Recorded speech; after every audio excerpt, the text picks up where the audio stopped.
Well, for the Melbourne Storm, it was a heartbreaking end to an otherwise magnificent season. So, can they respond to the grand final pain and contend again? This is our season review for the Melbourne Storm. And to break this down for me, zero tackle expert analyst Darren Parkin. Darren, Storm had probably about as good of a season as you can have, just faltered at that final hurdle. Yeah, they did. We'll touch on it a bit with the lowlights, but probably their flattest performance of the season, which would really frustrate them. And credit goes to Penrith for putting the squeeze on in that game. But yeah, they did everything else right. Beat everyone in the competition. Improved most of their statistical areas from the year before, climbed from third to first, won 3 more games, minor premiership.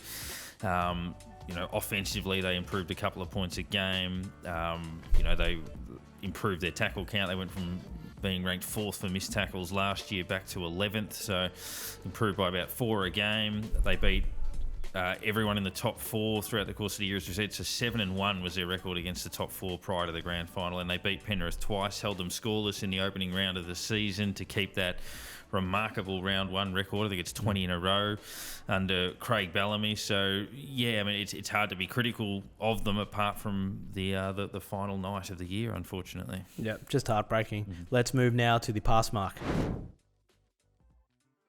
So coming into 2024, I think we all could agree that they were in premiership contention. So is this a pass mark, having faltered at that last hurdle? I think so. I mean, most people, premierships are hard to win. I mean, the Panthers had a dominant year back in 2020 and got beaten by the Melbourne Storm in the grand final. And this was their full circle moment where that was the one scalp they had to take in a grand final, almost to bury that and complete the era, and they were able to do that. But look, the Melbourne Storm, they did everything that they were expected to do, which was to bridge the gap and become more competitive against the Panthers, and they beat them twice. So they beat them home and away. They only conceded, I think, 8 points against them for the season. But grand finals are hard to win. They got there, and it just didn't happen for them on the day against arguably the best team we've ever seen. So they certainly get a pass mark. They'd be really disappointed that of the 27 games they played in the season, that was their worst. But look, that happens. So they get a pass, and they'll be burning a little bit to go one better. Yep. All right, let's move now to the lowlights. So as we've touched on, the main low light for the Storm this year is obviously that grand final loss, but there are a couple more that we can put into this category. Yeah, I mean, look, a lot of it comes down to gut feel, and I think for everybody who watched the grand final, as much as they were never too far away, it never truly felt like they were going to win that game at any real point. Penrith had the game played on their terms. Their ruthless defensive strength squeezed the life out of the Storm, who couldn't get any flow. They made a few crucial mistakes in ball handling at various stages in that game under that pressure from Penrith. So, not ideal. If you look at a few of the other things, the suspension in the preliminary final against the Sharks to Nelson Asafa-Solomona was not ideal. Got 4 weeks in that, so that'll carry into next season. And even Jerome Hughes, who had a superb season, he was underwhelming in the big dance, but reports before the game and after was that he was carrying something going into that. And if you look at the likes of Munster, Pappenhausen, Grant, missing 17 games between them during the year, they were able to cover that pretty well, but not ideal in terms of their spine. Yep, absolutely. It was interesting that they were able to win so many games without those guys. So let's move to the more positive things in the highlights.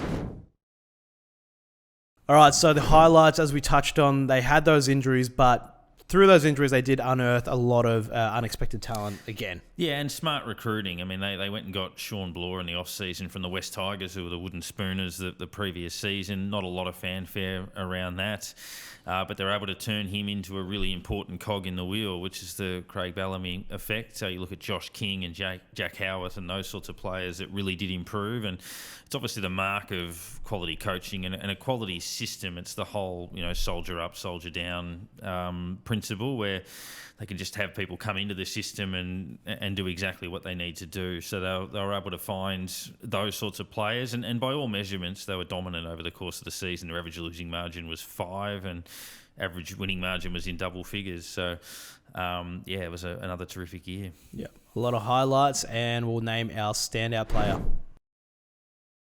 All right, so standout for the Storm. I think it's a pretty easy one. Jerome Hughes. Yeah, standout player probably in the comp over the course of the season. 12 tries, 26 try and line break assists, averaged 115 run metres per game. And as we mentioned, with some of the key playmakers injured, Munster and Pappenhausen, and also during the Origin period when a lot of players were unavailable, he carried them superbly. So another one who summed up their season, great all year, disappointing on grand final day, but overall superb. Yep.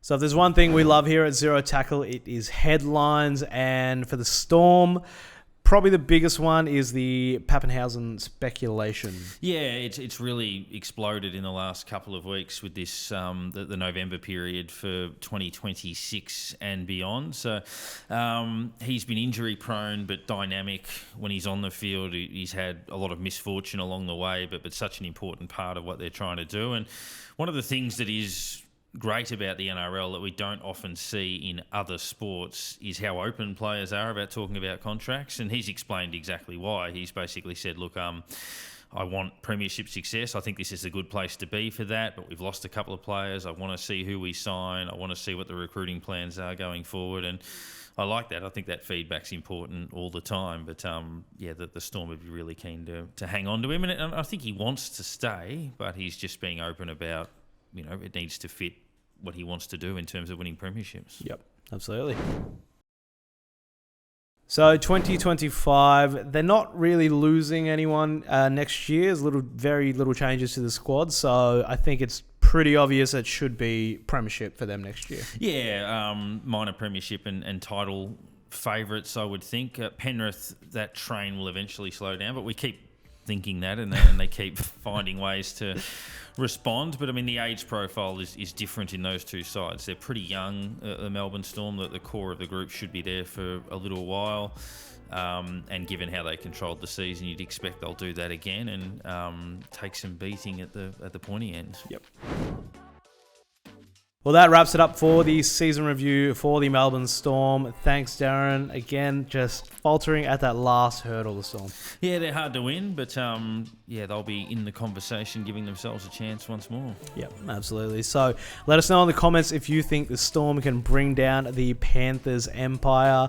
They just don't seem to be slowing down. But remember to like and subscribe. We'll be doing reviews for every NRL team. I think the Panthers are the last one left, and we'll be looking ahead to 2026 in terms of who your team should be targeting. So like, subscribe, and catch all the latest NRL news at zerotackle.com.